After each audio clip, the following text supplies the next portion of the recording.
আপনারা সবাই কেমন আছেন? আশা করি আপনারা সবাই ভালো আছেন। আজকে কিন্তু আমি আপনাদের দেখাবো নতুন একটা জায়গা। আসলে এটা কিন্তু নতুন একটা জায়গা বলবো না, কারণ এখানে কিন্তু প্রত্যেক বছর একইভাবে বাৎসরিক অনুষ্ঠান পালন করা হয়ে থাকে। আর এখানে এত সুন্দর এদের অ্যারেঞ্জমেন্ট, যেটা কিন্তু আমি এই ভিডিওতেই আপনাদের দেখাবো, তাহলে আপনারা কিন্তু বুঝতেই পারবেন। আর এখানে কিন্তু অনুকূল ঠাকুরের মন্দির রয়েছে, যেটা আমি আপনাদেরকে দেখাবো। এই মন্দিরে কিন্তু প্রতিদিন প্রতিনিয়ত পুজো হয়ে থাকে। আর এবছর কিন্তু 137তম জন্ম মহোৎসব পালন করা হচ্ছে এখানে। আর যেহেতু এটা প্রত্যেক বছর এখানে হয়ে থাকে, তাই আমি আপনাদেরকে বলবো ভিডিওটা আপনারা পারলে সেভ করে রাখুন আপনাদের ফোনে, কারণ তাহলে পরের বছর যদি আপনারা এখানে আসতে চান, তো এখানে কি করে আসবেন সেই রাস্তাটাও কিন্তু আমি ভিডিওর মাধ্যমে আপনাদের দেখাবো, যেটা আপনারা পরের বছর আসতে আপনাদের অনেক সুবিধা হবে। আর একটা কথা আপনাদের বলবো, মানে রিকোয়েস্টই করছি যে আপনারা পারলে এটা সবার সাথে শেয়ার করবেন, কারণ এখনো অনেক বয়স্ক মানুষ রয়েছেন যারা কিন্তু বাড়ির থেকে প্রতিনিয়ত বেরাতে পারে না। তাহলে তারা এই ভিডিওটা দেখলে তাদের সত্যি খুব ভালো লাগবে। তাহলে চলুন ভিডিওতে আসা যাক, আপনাদের পুরো ভিডিওটা দেখাচ্ছি। দেখুন, এই অনুষ্ঠান কিন্তু অনেকটা বড় জায়গা নিয়ে হয়, তার জন্য এখনো কিন্তু আগের দিন কিন্তু গোছানোর এখনো কাজ বাকি আছে কিছুটা। অলমোস্ট 80% কাজ হয়ে গেছে। আর এখন কিন্তু কালকের জন্য রান্না খুব জোর কদমে চলছে। কীর্তন হচ্ছে, আপনারা ব্যাকগ্রাউন্ডে শুনতেই পাচ্ছেন, কীর্তন চালু হয়ে গেছে, লাইটও জ্বালিয়ে দিয়েছে। আর আপনারা কিন্তু এই ভিডিওটা সেভ করে রাখবেন, কারণ পরের বছর আপনারা এখানে কি করে আসবেন তার সম্পূর্ণ রাস্তাটা কিন্তু আমি এই ভিডিওতে কভার করব।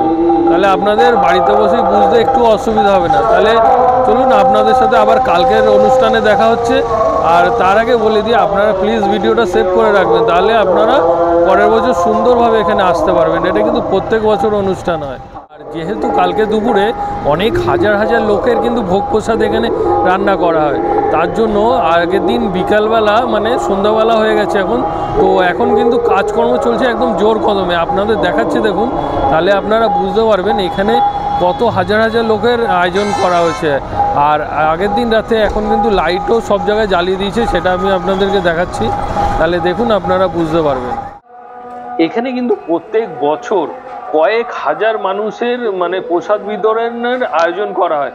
তার জন্য একদিন আগে থেকেই মানে কত লোক এখানে একসাথে হাতে হাতে কাজ করছে। দেখুন, এখন কিন্তু প্রচুর মানে কাজ বাকি রয়েছে। সন্ধ্যা হয়েছে এখন মাত্র 6:45 বাজে, তার মধ্যেই দেখুন কত কাজ করা চালু হয়ে গেছে। মানে কি বলবো, দেখে এত ভালো লাগছে, সমস্ত মানুষ একসাথে এখানে হাতে হাত মিলিয়ে কাজ করছে। আপনারা যে এই অনুষ্ঠানটা দেখছেন, এটা কিন্তু এখানে প্রত্যেক বছর পালন করা হয়ে থাকে। আর এটা কিন্তু একটা হাইওয়ের পাশে, তা সত্ত্বেও এখানে পুলিশের অ্যারেঞ্জমেন্ট আর এত সুন্দর এদের অ্যারেঞ্জমেন্ট, সেটা আমি আপনাদেরকে এক এক করে দেখাবো একটু পরে। তাহলে আপনারা দেখলে বুঝতেই পারবেন এত সুন্দরভাবে এরা কাজকর্ম করছে। সত্যি দেখে খুবই ভালো লাগছে। দেখুন, আমি আপনাদের দেখাচ্ছি, এখন কিন্তু যেদিনটা অনুষ্ঠান তার আগের দিন সন্ধ্যাবেলাটায় পুরো চারিদিকে লাইটিংয়ে ভরিয়ে দিয়েছে। এত সুন্দর লাগছে এই জায়গাটা, আপনারা মানে না দেখলে বুঝতে পারবেন। আর পুরো জায়গাটা কার্পেট দিয়ে বিছানো। আর এখানে বিভিন্ন কাউন্টার করা, ফার্স্ট এডের কাউন্টার, পুলিশের কাউন্টার এবং মেডিকেলের আলাদা আলাদা কাউন্টার আছে।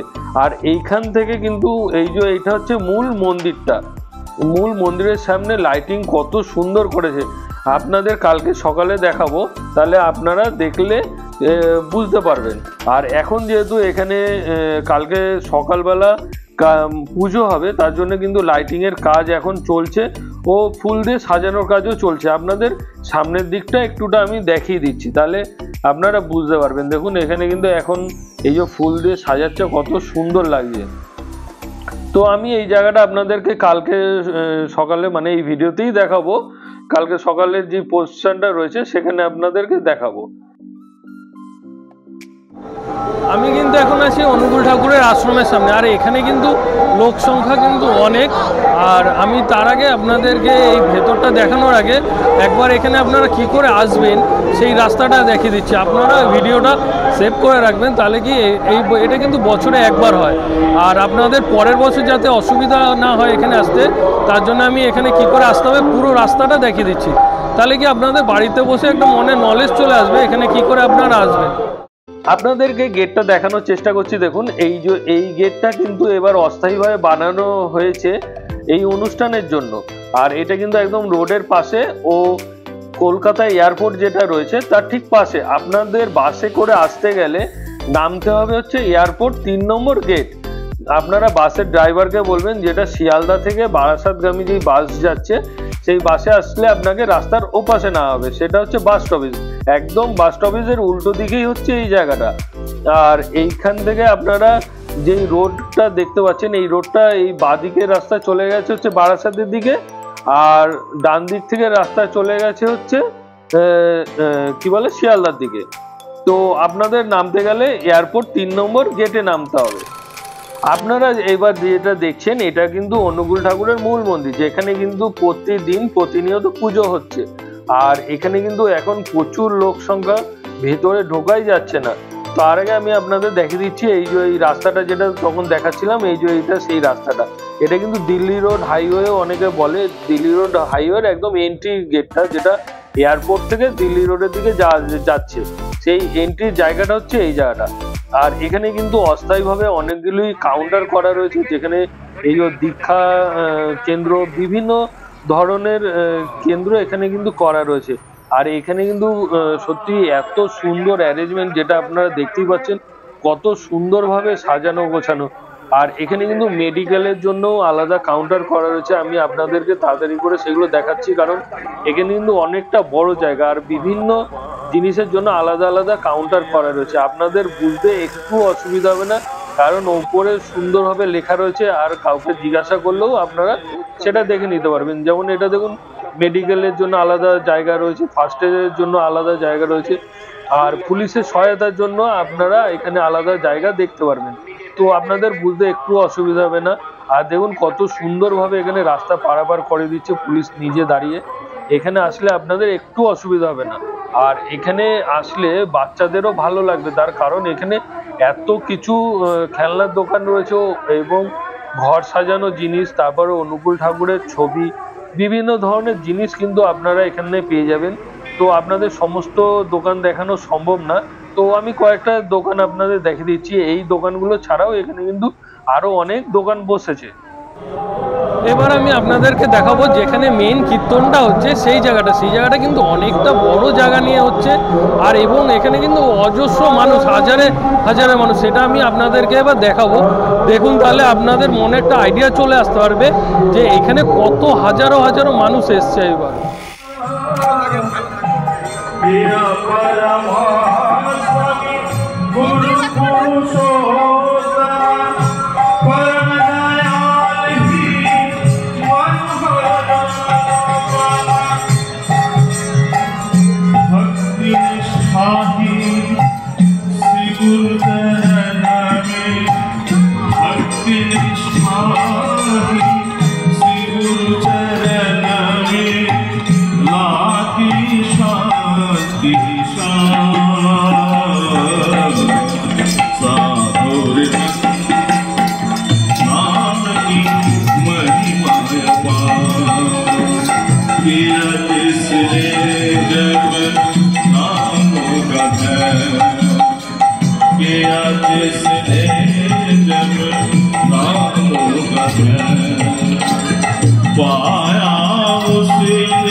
এবার আমি আপনাদেরকে দেখাবো যে প্রসাদ কেন্দ্রটা রয়েছে সেই জায়গাটা। দেখুন, এখানে খুব সুন্দরভাবে অ্যারেঞ্জমেন্ট করা রয়েছে। আপনারা চাইলে কিন্তু এখানে বসে খেতে পারবেন। আর এখানে কিন্তু প্রসাদ আলাদাভাবে দেয়া হচ্ছে, দেখতেই পাচ্ছেন কোনো লাইন কিন্তু এখানে নেই। এখান থেকে আপনারা প্রসাদটা সংগ্রহ করে এখানে চেয়ার টেবিলের ব্যবস্থা আছে, সেখানে বসে আপনারা খেতে পারবেন। আর এখানে আরেকটা কথা বলে দেবো, পাতাগুলো কিন্তু আপনাদের নিয়ে নির্দিষ্ট ফেলে দেওয়ার জায়গা রয়েছে, সেখানে খাওয়া হয়ে গেলে আপনারা পাতাটা ফেলে দিতে হবে। আর এখানে হাত মুখ ধোয়ার জন্য আলাদাভাবে জলের ব্যবস্থা করা রয়েছে, সেখান থেকে আপনারা খাওয়া দাওয়ার পরে হাত মুখটাও ধুয়ে নিতে পারবেন। দেখুন, আপনাদেরকে দেখাচ্ছি কত সুন্দরভাবে এখানে প্রসাদ বিতরণ করা হচ্ছে। আমরা যেখানে সেখানে বসে যাব না।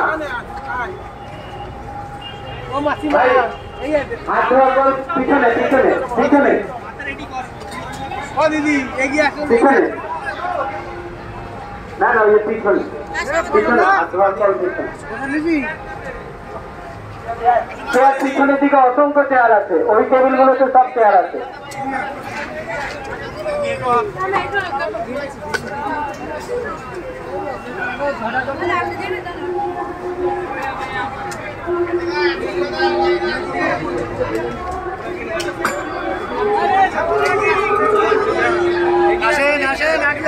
খাওয়ার জল পিছনে পিছনে, ওখানে প্রায় 10-12টা কল আছে।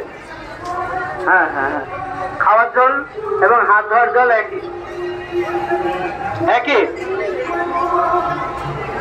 দাদা ও মায়েদের উদ্দেশ্যে করজোরে অনুরোধ, আপনারা প্রসাদ খাওয়ার পরে থালাটি টেবিলে রেখে না গিয়ে পাতা ফেলার জায়গাতেই ফেলুন। দাদা ও মায়েদের উদ্দেশ্যে করজোরে অনুরোধ, আপনারা প্রসাদ খাওয়ার পরে এতে পাতাটি পিছনের দিকে পাতা ফেলার জায়গা করা আছে, সেখানেই ফেলুন। আমাদের কিন্তু এখন এখান থেকে প্রসাদ গ্রহণ করা হয়ে গেল, তো এখন আমরা যাবো হচ্ছে বাড়ির দিকে।